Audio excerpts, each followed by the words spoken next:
आकाशवाणी रायपुर है। छत्तीसगढ़ी समाचार बुलेटिन के संग संध्या तिवारी के जय जोहार। अब सुनो आज के प्रमुख समाचार। अमर शहीद वीरनारायण सिंह के बलिदान दिवस में आज मुख्यमंत्री सोनाखान में आने विकास काम के करीन लोकार्पण और भूमि पूजन।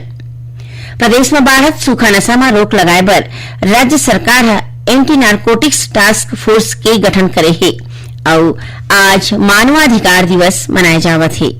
अब समाचार विस्तार ले। छत्तीसगढ़ के पहली स्वतंत्रता संग्राम सेनानी अमर शहीद वीरनारायण सिंह के बलिदान दिवस के मौका में आज मुख्यमंत्री विष्णुदेव साय बलौदाबाजार भाटापारा जिला के सोनाखान पहुंचे। मुख्यमंत्री यहाँ 192 करोड़ रुपया के 242 विकास काम के लोकार्पण और भूमि पूजन करें। ये मौका में मुख्यमंत्री कही कि केंद्र और राज्य सरकार जनजाति वर्ग के कल्याण बर आने योजना चलावत है।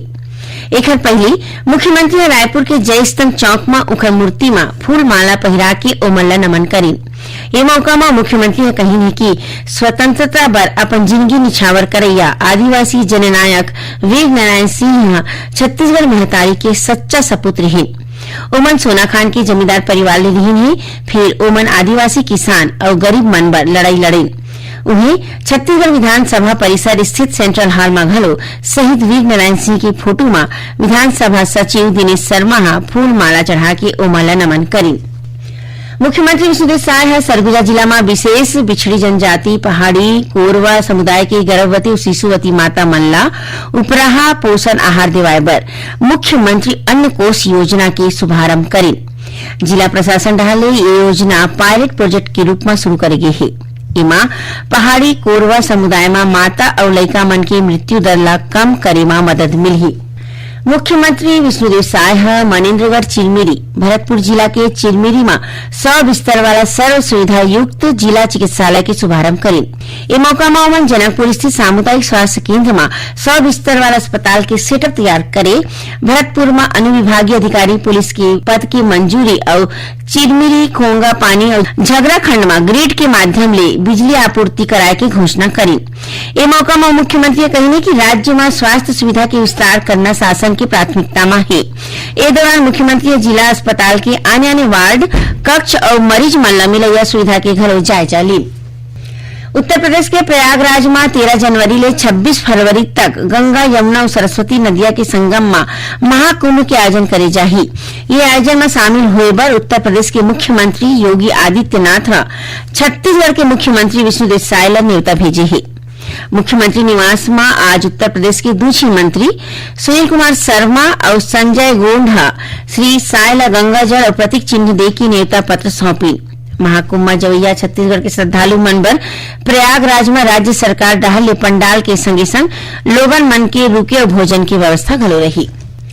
आज मानवाधिकार दिवस मनाया जावत है।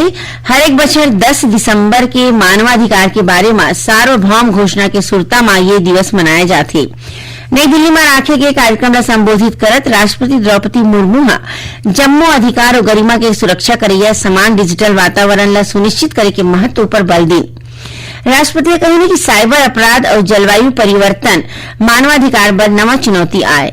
राष्ट्रपति कही कि भारत गरीबी और भूखमरी ला समाप्त करे और युवा मन ला समान अवसर दिवाए बर नीति लागू करके दुनिया की आगू उदाहरण पेश करे है।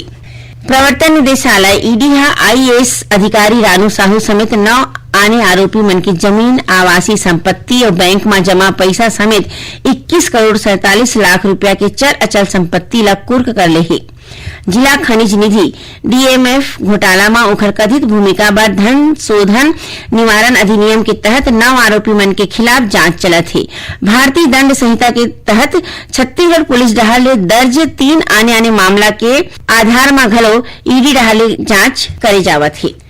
छत्तीसगढ़ी समाचार बुलेटिन आप मन आकाशवाणी रायपुर ले सुनत हो।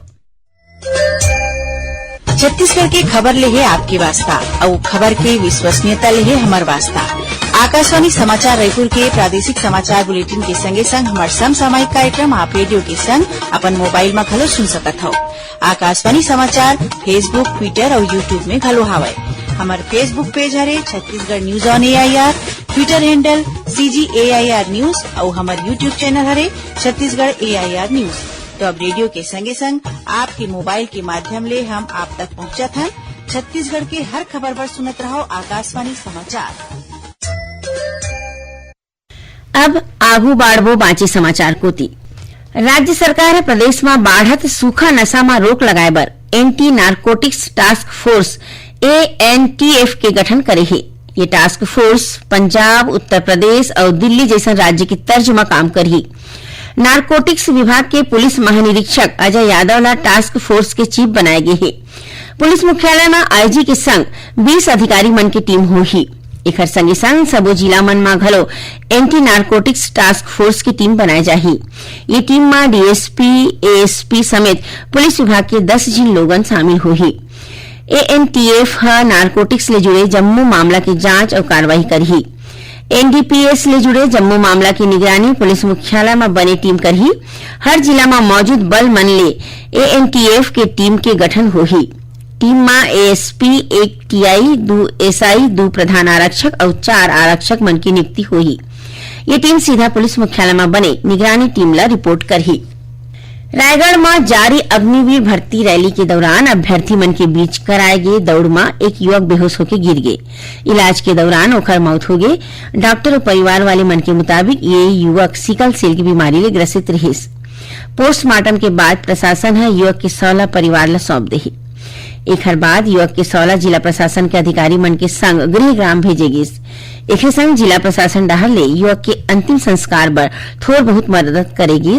उन्हें मृतक के परिवार वाले मन ला मुख्यमंत्री स्वेच्छा अनुदान ले 10 लाख रुपया दे जाही। बीजापुर जिला में धनौरा के एक आवासीय विद्यालय में विषाक्त भोजन खाए ले एक छात्रा की मौत हो गई। उन्हें 35 छात्र छात्रा मन बीमार हो गए हैं, जिमले 9 की हालत गंभीर बताए जावत है। आवासीय विद्यालय के मंडल संयोजक भूपति नक्का बताई कि इतवार के रतिया पनीर के सब्जी खाए के बाद कुछ एक लड़का मन ला उल्टी दस्त शुरू हो गई। लड़का मन के हालात बिगड़त देख के अधीक्षक ओमला तुरते जिला अस्पताल में भर्ती कराइस, जी हाँ इलाज चलत है। यही बीच बीजापुर के कलेक्टर संबित मित्रा जिला अस्पताल पहुंच के बीमार छात्रा मन के हालचाल जानी। एंटी करप्शन ब्यूरो ACB और आर्थिक अपराध अन्वेषण शाखा EOW डहाले दर्ज मामला में प्रदेश के पूर्व महाधिवक्ता सतीश चंद्र वर्मा के अग्रिम जमानत याचिका में हाई कोर्ट में आज सुनवाई हुई। सुनवाई पूरा होए के बाद एकल पीठा अपन फैसला सुरक्षित राखे है। खबर के मुताबिक राज्य के पूर्व महाधिवक्ता सतीश चंद्र वर्मा रायपुर के ACB कोर्ट के फैसला के खिलाफ हाई कोर्ट में याचिका लगाए रही। अब मौसम के हाल। प्रदेश में ठंडा और शुष्क हवा सरलग बढ़त है, जेखर सेती राज्य के मैदानी इलाका में तापमान में करीबन 5 डिग्री सेल्सियस की गिरावट दर्ज करेगी है। उन्हें उत्तरी हिस्सा के तापमान में 3 डिग्री सेल्सियस की कमी आए है। मौसम विभाग के मुताबिक ठंडा हवा के सेती बस्तर संभाग में घलो तापमान में कमी आवत है और यह 24 घंटा के दौरान प्रदेश में ठंडा हवा असर ले न्यूनतम तापमान गिरावट हो सकत है।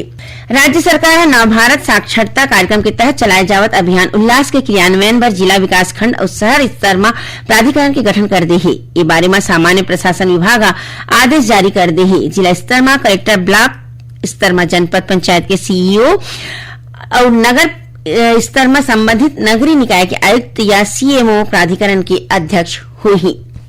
आखिर में प्रमुख समाचार एक घाव फेर। अमर शहीद वीर नारायण सिंह के बलिदान दिवस में आज मुख्यमंत्री सोना खान में आने विकास काम के करीन लोकार्पण और भूमि पूजन।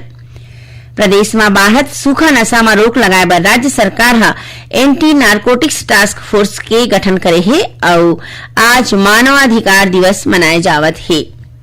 एक संग छत्तीसगढ़ी समाचार बुलेटिन यही सिरावत है। जय जोहार।